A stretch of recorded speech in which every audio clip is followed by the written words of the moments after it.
Good afternoon, everybody. How are you? I am Bill Binko from Lesson Picks. Thanks for joining us this afternoon. I'm not sure how regular this is going to be that we go on, but I'm enjoying it so far. I have another guest with me today, a good friend of mine and her family, Erica Hunt, and her family behind her. So there's, here, let me show you fully here, just you. So there's the Erica. Say hi. Hi, guys. Hi, guys. And there's Noah and Carter and Dan and Ella in the background. And this is the Hunts. This is the Hunt family. And we're going to talk today about how they have managed to do a remarkable job of infection control, right, Erica? Yes, absolutely. And so we're going to talk a little bit about why. So why don't we do that first? So, Eric, why don't you tell us why this matters a little more in your household? You good with that? Well, let me introduce you. Is that okay if I flip you around? I'm going to introduce you to Ella, okay? Oh, good. You want to say, Ella, you want to say hi to the world? What's your name? Say hi. Ella. Ella. Can you hear her okay, Bill? Yes, I can hear you fine. You don't have to be that close. We can hear her fine. We're good. Yep, yeah. I'm going to put my earbud right next to her. Okay, go ahead. Right. What is your name? Ella. Awesome. And are you? 8. And what grade are you in? Second. And what's your favorite things to do?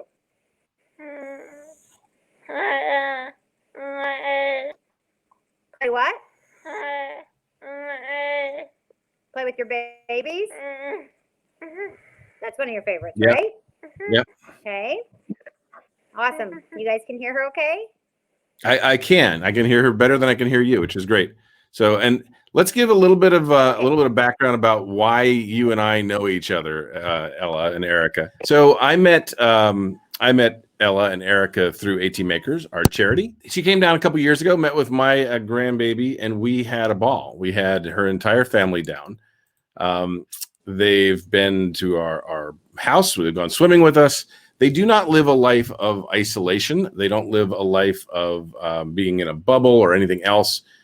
We've taken them to the Clearwater Aquarium to meet Winter, out to the island to watch the sunset. We've had kind of a full.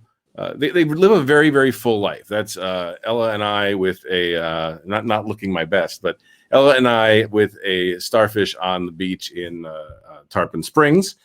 And then just about 2 weeks ago, we went up to Elkhart and we went to fly a drone. So if you were watching the AT Makers site, we went up there and Ella was able to fly a drone and look around her neighborhood and had an absolute ball.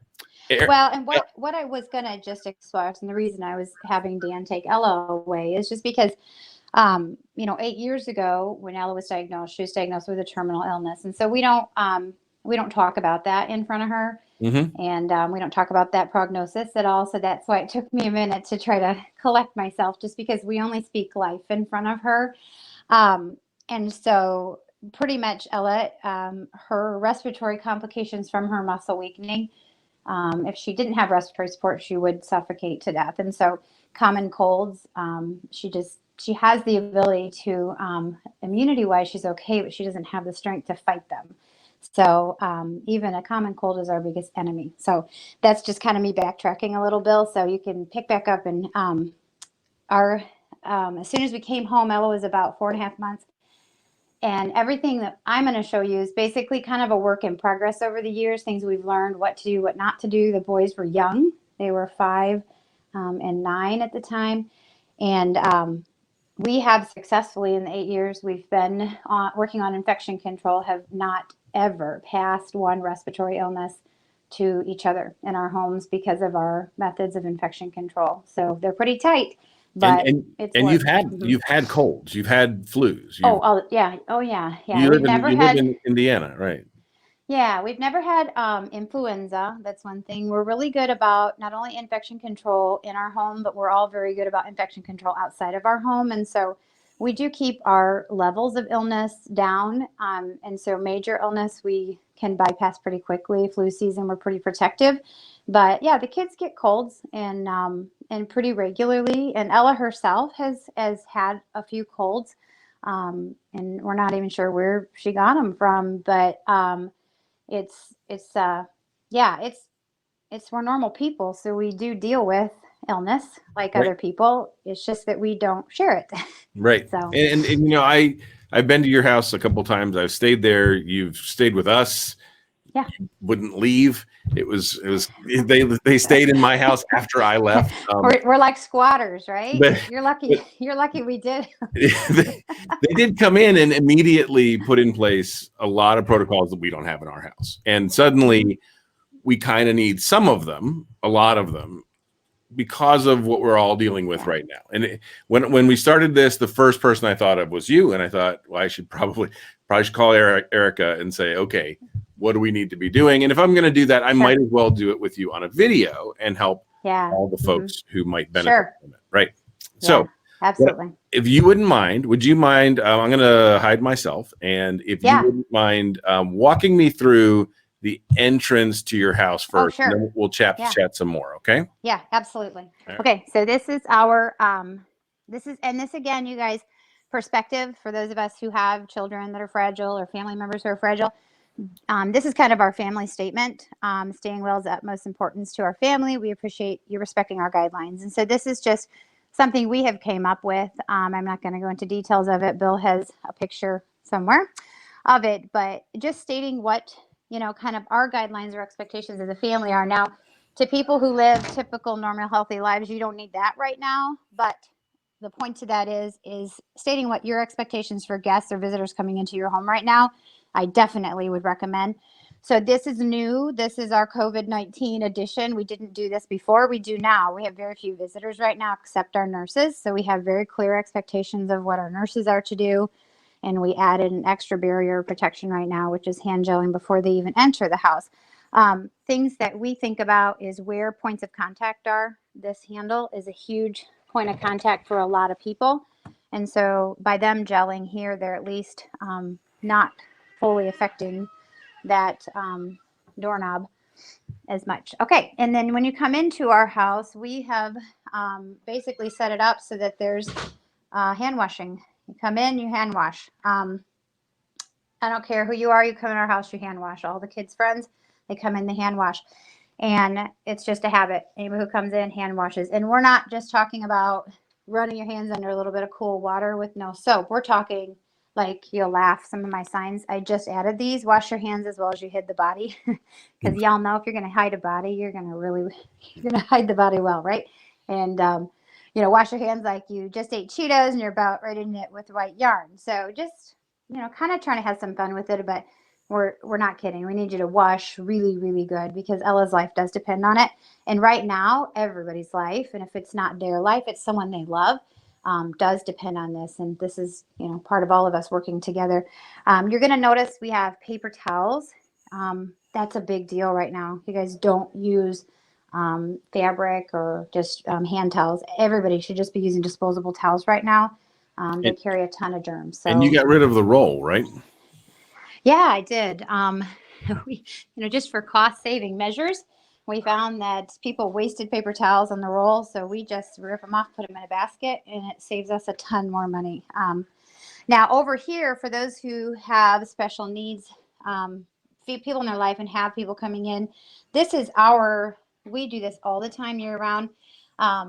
We're not having people in masks around Ella all year round, but this has masks and it's just a way for people to come in and naturally get their own mask. We do fabric masks, and down here are extra scrubs.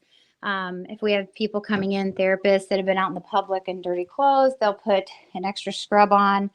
And so this is kind of our germiest room in the house, we kind of say. Right now, there's a policy, everything gets wiped down. We don't have any bags coming in the house except for lunch boxes right now. And we're actually going to the nth degree right now of our nurses are coming into the house gloved up. We're just not pulling out all the punches right now. Okay, so here is something that we had to save up a little bit to invest in. but don't be afraid to prepare for that. This is a little phone soap. It's a UV cleaner.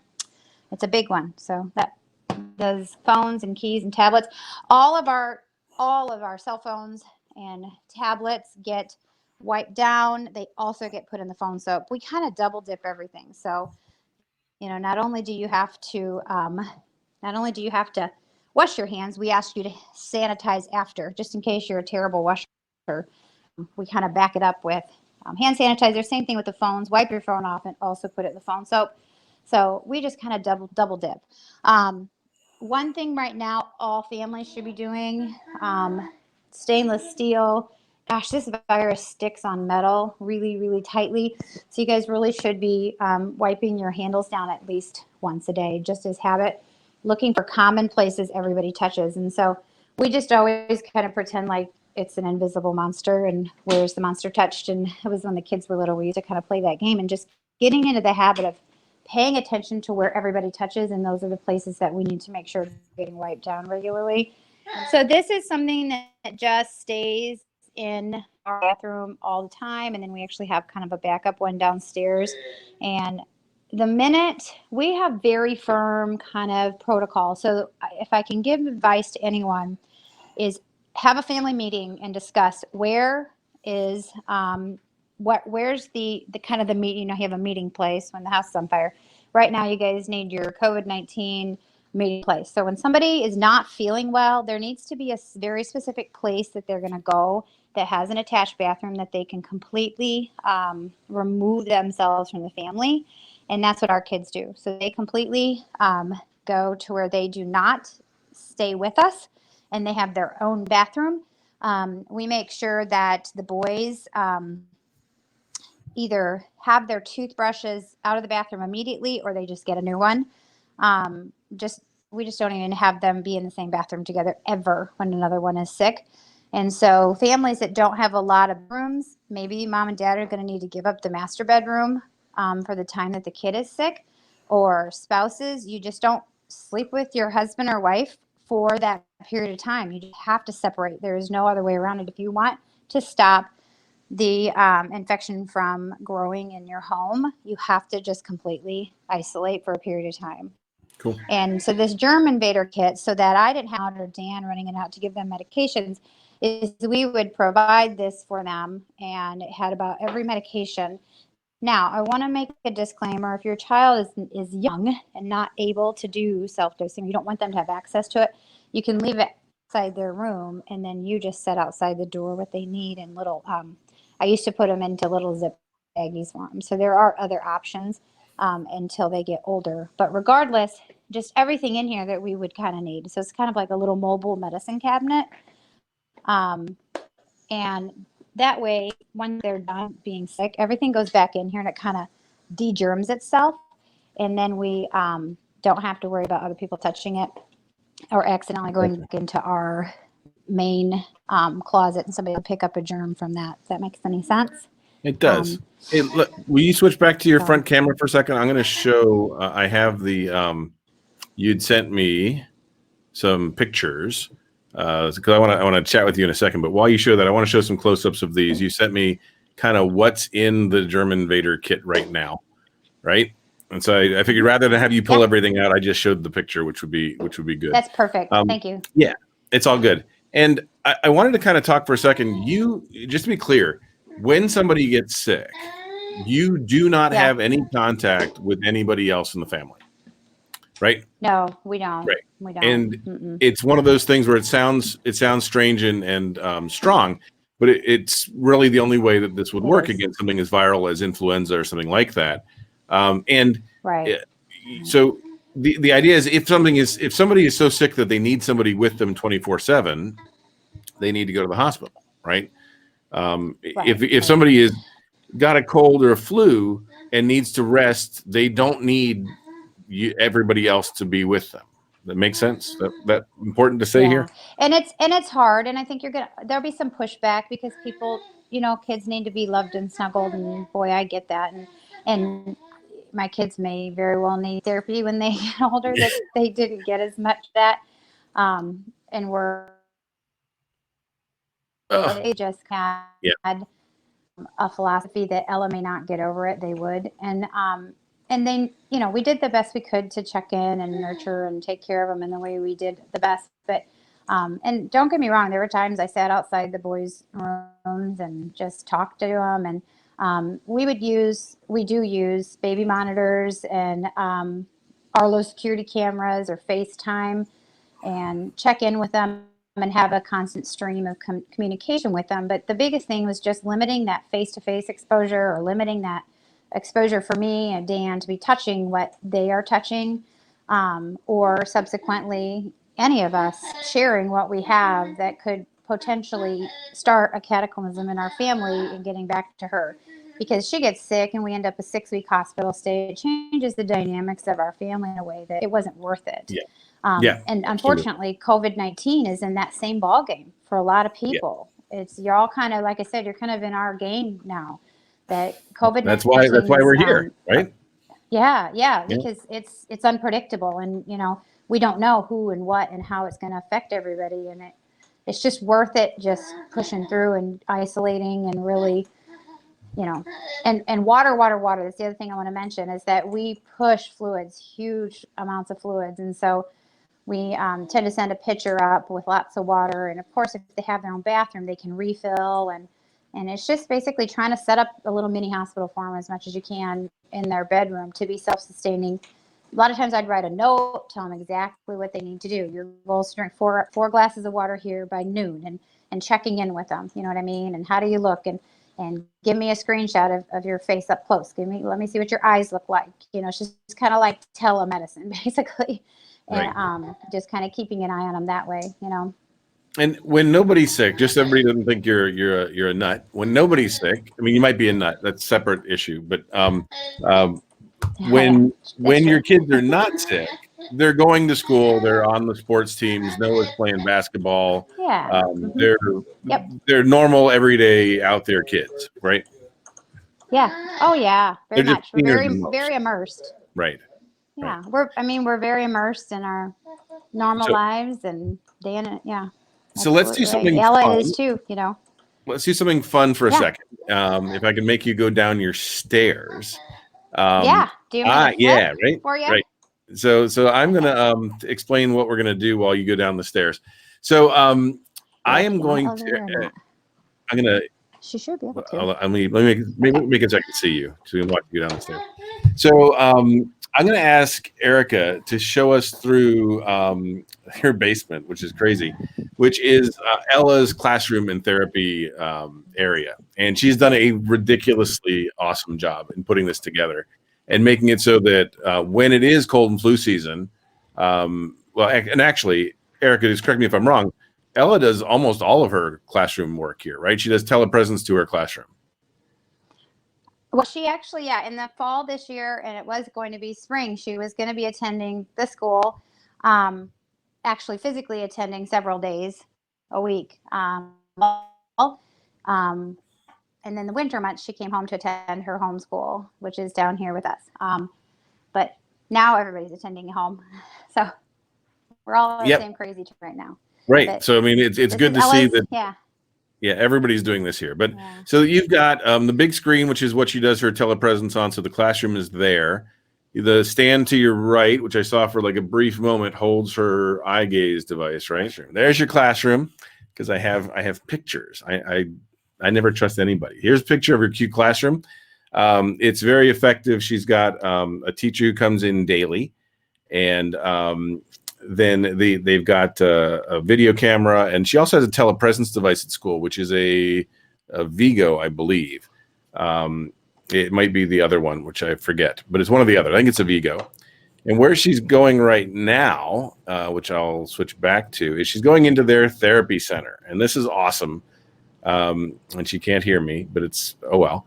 So this is basically the unfinished part of their basement has been converted into a therapy room for Ella, which has a table. It's got a rack at the top for connecting the cords they use and everything else for PT and OT. And they've got everything they need down here so that for the entire day, the teacher can stay down here and do everything that's needed. Now, which she's going to walk you to right now. She's going to walk you to the elevator. So yeah, this is Ella's white school bus, and it's one of our most favorite additions. No. And wait. we're so excited. We have a benefit sale every year that we actually resell them, and we were able to raise enough money 2 years in a row to fund this elevator. And so goes up and down. All right. So while she does that, I'm so glad I had her send these pictures. So here's a better picture of that therapy room. You can see it's got things connected to the ceiling. There you go. So there's a picture of the elevator. It is very cute that they've painted the room that she goes into yellow, and every day she goes up and down it, and it's like she's going to school. In fact, when we were there, it was ridiculously cute because she kind of insisted that Lori Benko, my wife, wait for her at the school bus while she comes up from class. So they've done a really great job of turning this this downstairs area into a classroom for her daughter to have her daily class in, so that their entire house does not become a germ pit. Yeah, we really just wanted Ella to be able to have a place to go, just in room, and that's how it evolved to have it downstairs in her space. But getting her down there was such an ordeal. 2 years of trying to find an option. So, okay, I'm gonna show you here. Ella's over here, and she's doing the. Whoa! Go back. Hit it? Bye, dogs. Goodbye, dogs. See you later. I actually puppies. think it's very cool that when this elevator is down, you still have the use of that hallway, right? You can walk over that, right? Oh yeah. Yeah. Yep. And we usually tend to park her wheelchairs in here anyways, so yeah, we don't lose any space. It's amazing. Very cool. All right, Ella. It's the humane thing to do, right? Here they come. Poor dogs are so confused. Oh, they love it, actually. It's one Yeah. of their most favorite things to do. It's really weird. Yeah. Yep, and there they you are. go. Get off the There they bus. are. All right. Yeah. Well, thank you for the tour, and I'm sorry about the thing, but let's hit the most important stuff. Let's go back to you and me. Yes. And Absolutely. let's go through the top 5 things, right? Your top 5 things that we need everybody to know about that applies to everybody with COVID-19. Yes.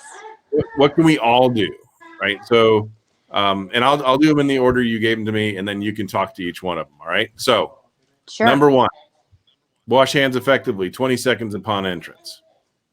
Mm-hmm. Yes, everybody, every Yes. time, and throughout the day, of course. But even after you go into the home, just wash your hands.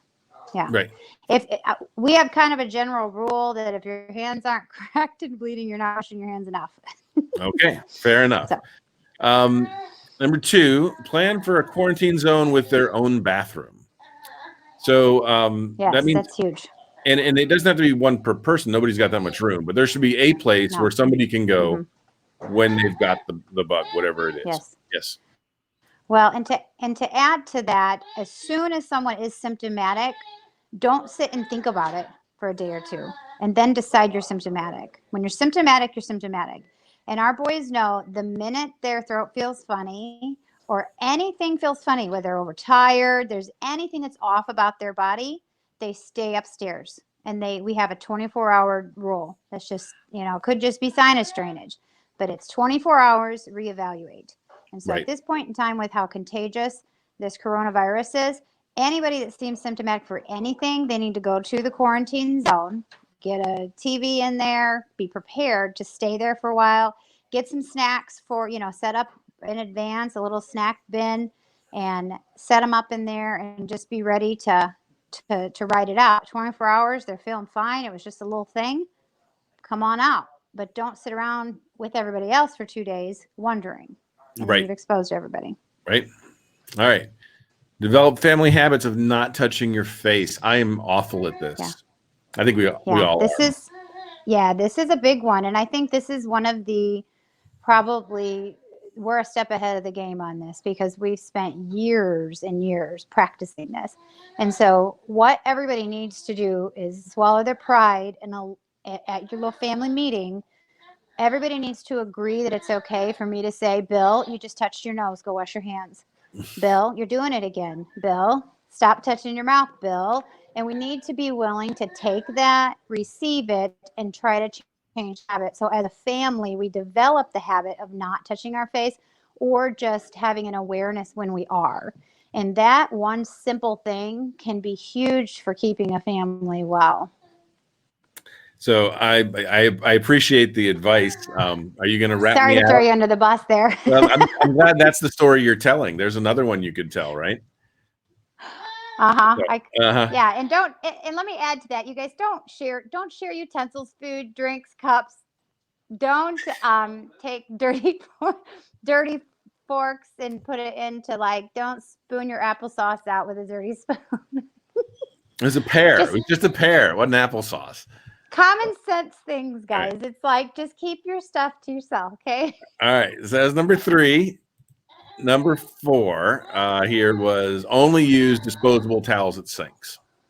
That's a big one. And that was actually given to us by Ella's pulmonologist, one of the first tips she gave us. So we started that habit years ago, and it just makes sense, right? Right. Now you do use cloth towels when you're showering and stuff, but everybody has their own, right? Yes. Right. Yes, and every sink in our house, we just don't use hand towels. Gotcha. Nope. All right. And finally, daily disinfect commonly touched surfaces. Yeah. Yeah. And what do you use? What do you use for disinfecting commonly touched surfaces? Well, if you have any kind of, obviously depends on what your belief systems are. We tend to be a vinegar family. We're a 50-50 vinegar because we don't tend to use bleach solutions. I will say we do bleach in some of the toilets and such, but so every family is going to be different. It's also going to depend on what you can get at the store right now. Coronavirus isn't that hard to kill. That's the good news. And so I think most commonly used disinfectants will kill it. But bleach is going to be your best, but just obviously not straight bleach that you could, damage your stuff. But just you don't have to go crazy and hog wild. Just use what you have at home, but just do it. And do it have the kids. It's part of their chores. Like we have basically around 9-10 o'clock in the morning, everybody wipe down. Everybody grabs a rag and we all wipe down. And we do the same thing when we go to hotels. We wipe the whole hotel down. That's why, by the way, that is why you weren't at a hotel when you came down to Florida, right? You took over my place because you didn't want to be in a hotel room, right? Yeah, we prefer not to. And so just get into a habit for families that are not used to this. This is a routine now that at least once a day we're wiping down commonly used, especially bathrooms that are shared. That's a big one. Handles and just commonly used spaces where everybody touches right now. Even your cars, your steering wheels, gas pumps. You guys don't touch them. Dan and I both have gardening gloves with the rubber on them because, you don't want them to get damp when you're gardening. We have them in the inside of our cars. We have for years that we've not touched gas pumps for probably 6 or 7 years. You don't think gas fumes don't kill? Maybe they don't. I don't know. I wouldn't have thought of that one. No. It's outdoors. Don't do gas pump. Yeah. Don't do gas pumps. Touch the gas pump and touch your keys, touch your nose, which is what we all do, our habits. It's just changing our thoughts, and I hope the world doesn't have to become as paranoid as we are, but I found it interesting the other day. My friend said when she went to Aldi, she says, nobody's using shopping carts. They're all using boxes. And I'm just we laughed about it because there's so many times we've been wandering around Aldi's with boxes and people think we're nuts, but it is because that's how we've had to think for a long time. Right. Well, yeah, I hadn't really thought about the shopping carts, but they've got to be gross, right? Mm-hmm. Oh, they're terrible. Your phones are gross. Yeah, wipe stuff down. Yeah, use what's available. All right. So. Well, I think that's good. We went a little over, but we also had some technical challenges. I think we're doing great. Yeah. And I really appreciate you coming on. I'm not sure. I'm not sure at all what we're doing with these afternoon shows, but the first one was good and the second one is good. Okay. And I think we're going to take some people who have some perspectives that are worth sharing. It's funny, Judy Schoonover just just popped on here and commented, but I think I'm going to have her on to talk about making an art kit out of PVC like she does for kids. So the kids with, profound physical challenges can have some activities at home. I really appreciate the fact that you're able to come on here and open up your home. I know that's never easy, right? But your kids are wonderful. We've known them for a while. We hope you can come down in the summer when it's not awful. Oh, they've been begging. And Bill, if I can interject too, if you can post somewhere in the comments for families who have nursing in place, the bar just gets raised a little bit higher as far as infection control. And so anybody can reach out. Ella Lanay, Lanay Hunt is Ella's Facebook page. You can message me on how we work with our nurses on infection control procedures and protocols there too. I'd be happy to help families who maybe haven't kind of put those into place yet, but want to. Yeah. So if you have, and that's not just for kids like Ella. I mean, older folks do have caregivers and folks with, CP, or I have a friend, Marshall's got a caregiver every day. Those are really easy ways to get bacteria and viruses into your home, right? And it's not intentional. It's just, you got to have that barrier there, right? It really starts at the front door. Yeah. And it's deciding what they're going to come through the front door with, and how firm you're going to be on what crosses into your house. And so that's going to be the best advice I give to anybody right now, and especially people who are allowing nurses into their home. They're very much needed. They're coming from possibly areas that are high risk, and so you just have to make decisions that are best for every family. But no, and I think we will learn a lot over the next few weeks, right? We'll all suddenly have to become Erica Hunts, right? Now, and you know what? You can still do it and have a great life. And honestly, I tell the world, enjoy your time at home and your little bit of solitude and spending time together. And we've been doing that for 8 years, and it's a really great life, So being inside and being together is not so bad. So it's a gift. Absolutely. So. All right. Well, thank you very much. Thanks everybody for joining us. Thanks. Bye. See you later. Okay, bye. So I want to thank Erica for taking time out of her very busy schedule with her teens and stuff. And thank you all for joining me this afternoon. I'm going to try and set something up for next week. It'll be 5 o'clock. I'm not sure which day yet, but we will post something up about next week's broadcast, I don't know, show, whatever this is. And if you guys have any thoughts about what you'd like us to talk about here, we've got some time and we've got a platform and we might as well use it. I hope you're all good to each other. As always, good luck and have fun.